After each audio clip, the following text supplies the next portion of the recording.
أعوذ بالله من الشيطان الرجيم بسم الله الرحمن الرحيم الحمد لله رب العالمين الصلاة والسلام على رسولنا محمد وعلى آله وصحبه أجمعين. İmanın münglerçe gözelliklerinden ikincisi. İman insanı insan eder. Hatta insanı sultan eder. Onun ýaly bolsa insanın asıl vazifesi iman ve dogadır.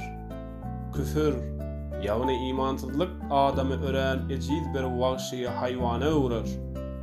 Şu meseleniň müňlerçe delilleriniň arasynda haýwanyň hemde insanyň dünýä gelişiniň ara tapawudy munyň iň aýdyň delili we açyk subutnamasydyr. Diýmek adam zadyň Allah'a iman etmek bilen hakiki adam bolýandygyny, insan bilen haýwanyň dünýä gelişiniň tapawutlylygy anyk görkezýändir. Çünki haýwan dowlan wagtyndan nähili öňden taýinlanan ýaly kämil başarlygy bilen dowulýar. Ýagny iýerler. Ya 2 sagatda, ya 2 günde, ya da 2 aýda ýaşaýşy üçin mühim zatlary älen bilen gatnaşygyny we ýaşaýyşyň kanunlaryny öwrenýär. Olary endi edinýär. İnsanyň 20 ýylda türgenleşip öwrenýän, ýetýän endiklerine serçe ýa-da aryaly jandarlar 20 günde uýgunlaşýar, öwrenýär. Ýagny Allah tarapyndan ilham edilýär. Diýmek haýwanyň asyl wezipesi ilim öwrenip, ilim alyp kämilleşmek däl we hünär öwrenip ösüş gadanmak, ejizligini duýup meded istemek we dowa dilek etmek däldir. Dogrusy onuň wezipesi yaradyrşy ukybyna görä işlemek, amal etmek, öz boluşly gulluk işini berja etmekdir. Emma insan bolsa dünýä geleninden her zady öwrenmäge mejbur. Durmuş kanunlaryny bilmeýän halda gelip, hatta 20 ýylda durmuşyň kada kanunlaryny ýeterlik öwrenip bilmeýär. Hatta ömrüniň ahirine çenli öwrenmäge, bilmäge mätäç. Ve juda ejiz ve alatsız dünýä göýberlen adam oly 1-2 ýylda zordan aýak üstünde durýar. 15 ýaşa ýetende zyan bilen peýdany, erbet bilen goýunyň parhyna düşünýär. Daştöwregindäki adamzadyň kömegi bilen diňe peýdaly işler edip we zyanly işlerden saklanyp biler. Diýmek insanyň asyl wezipesi ilim bilim arkaly kämilleşmek ve dowa dilek arkaly gulluk etmekdir. Hatta Cenab-ı Allah Kur'an-ı Kerim'de şeýle buyurýar: Bismillahirrahmanirrahim. Ve ma halaktul cinne vel insa illa liya'budun. Men jinnlary we insanlary diňe özüme ibadet etsinler diýip ýarattym. Ýagny insanyň şeýle düşünmesi gerek. Kimin merhemeti bilen şunun ýaly parasatly, gözel şekilde dolandyrylýarkam, kimin keremi, jomartlygy bilen şunun ýaly mähirli, goralyp terbiýelenýärkäm, nähili hoşamaýlyk meni şunun ýaly näziklik bilen besleýär we dolandyrýar ýaly düşünjeler bilen pikir etmekdir.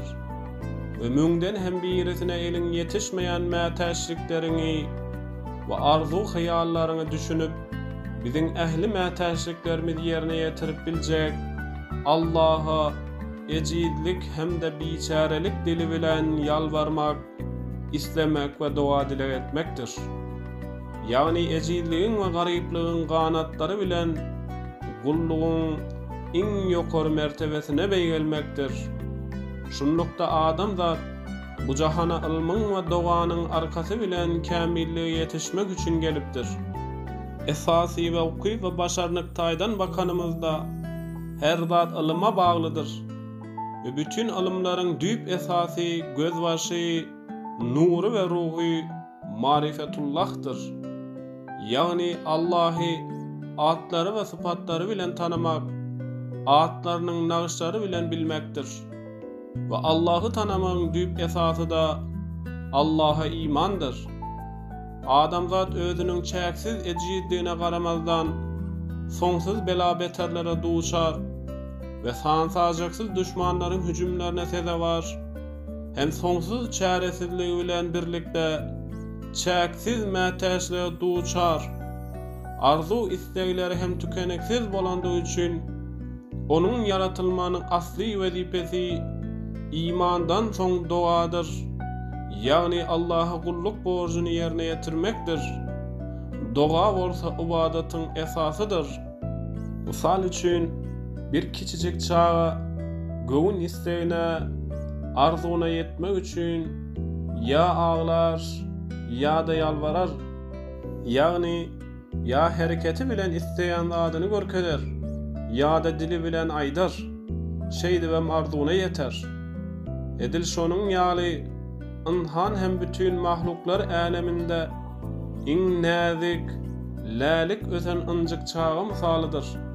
Şonun üçinem Rahman ve Rahim bolan Allah'ın dergahinde ya alaşsyzlygy ve ejizligi bilen ağlamagy ya da garypligi ve mätäçligi bilen dua etmek gerektir.